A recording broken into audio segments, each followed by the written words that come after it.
Plusieurs raisons ont milité dans ce choix. La première, c'est une question de coût. L'énergie coûte de plus en plus cher et l'actualité ne va pas nous le démentir. Deuxième raison, ce sont les audits énergétiques one-shot que nous réalisions sur nos bâtiments, mais qui ne nous permettaient pas une prise de recul suffisante pour analyser nos usages et le fonctionnement des bâtiments.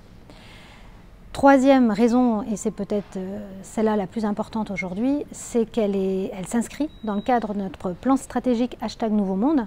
Notre objectif est de réduire de 30% l'empreinte carbone du groupe. Nous avons décidé de certifier l'ensemble de notre parc, donc plus de 3800 agences, plus de 400 bâtiments, tous nos data centers, ainsi que la flotte automobile. Ça représente 4000 véhicules. C'est un choix qui est exigeant, engageant, mais je pense que ça démontre notre vraie volonté de réduire notre consommation d'énergie.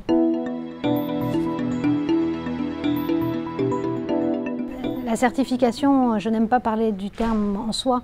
Ce qui est important, c'est la mise en place d'une démarche de performance énergétique avec un système vertueux. L'ISO 50001 accompagne les équipes de la logistique pour mieux entretenir, mieux gérer leurs bâtiments, mieux rénover.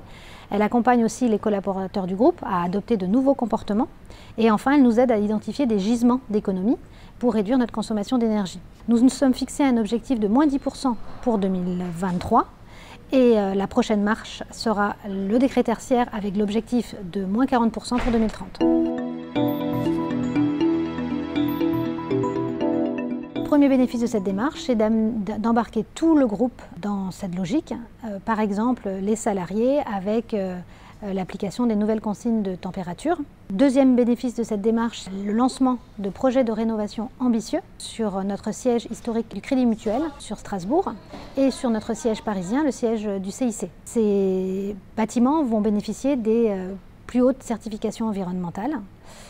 Dans la même logique, nos data centers de l'Est de la France vont être rénovés et avoir les solutions les plus performantes. Troisième bénéfice, c'est le verdissement de notre flotte auto. Aujourd'hui, il n'est plus possible de commander pour un collaborateur un véhicule essence ou diesel.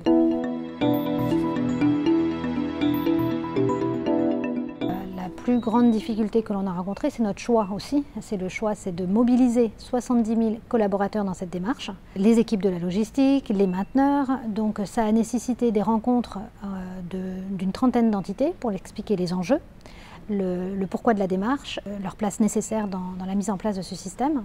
Autre difficulté que l'on a pu rencontrer aussi, c'est les fausses bonnes idées qui ont pu germer ici ou là. À titre d'exemple, l'installation de panneaux photovoltaïques.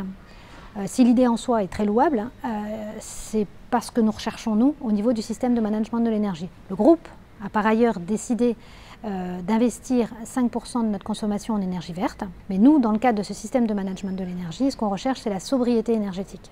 Et s'il y a des fonds qui doivent être alloués quelque part, c'est dans la rénovation du bâti et non dans la diversification.